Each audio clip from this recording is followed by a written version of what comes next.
This story is called Wombat Stew.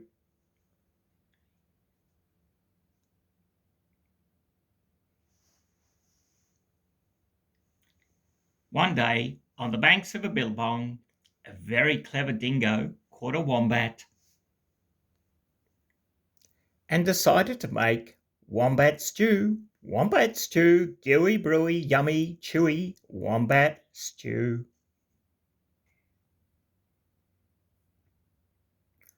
Platypus came ambling up the bank.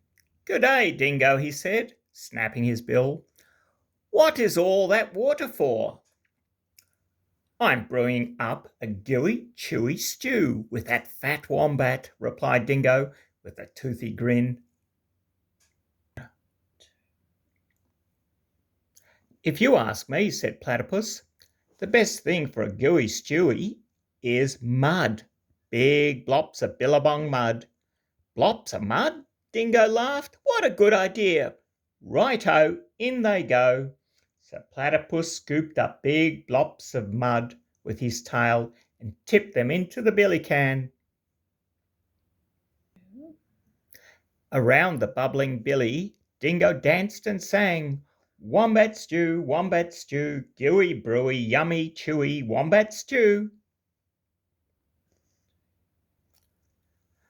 Waltzing out from the shade of the ironbarks came Emu. She arched her graceful neck over the brew.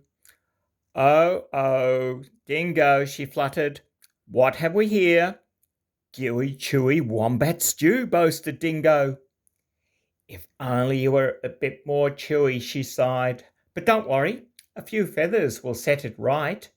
"Feathers?" Dingo smiled. "That would be chewy." "Righto, in they go." So into the gooey brew Emu dropped her finest feathers. Around and around the bubbling billy Dingo danced and sang, wombat stew, crunchy munchy for my lunchy, wombat stew." Old Blue Tongue the lizard came sliding off his sun-soaked stone. "Silly Dingo," he hissed, "there are no flies in this stew. Can't be wombat stew without crunchy flies in it." And he stuck out his bright blue tongue.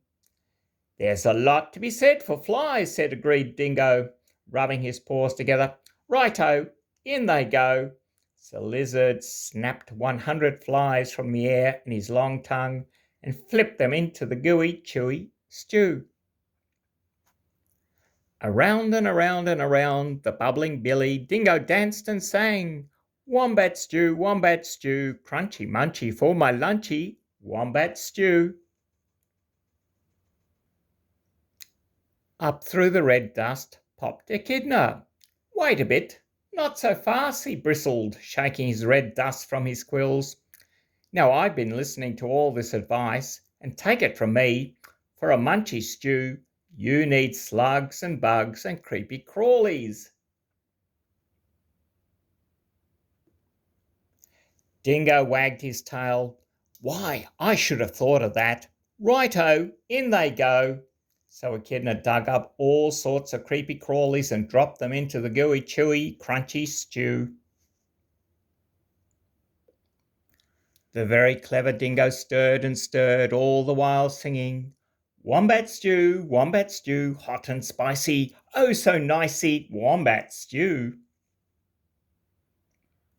Just then the sleepy-eyed koala climbed down the scribbly gum tree. "Look here," he yawned. "Any bush cook knows you can't make a spicy stew without gum nuts." "Leave it to a koala to think of gum nuts," Dingo laughed and licked his whiskers. "Righto, in they go." And into the gooey, chewy, crunchy, munchy stew Koala shook lots and lots of gum nuts. "Aha!" cried Dingo. "Now my stew is missing only one thing." "What's that?" asked the animals. "The fat wombat." "Wait, stop, hang on, Dingo. You can't put that wombat into the stew yet." "Why not?" "You haven't tasted it."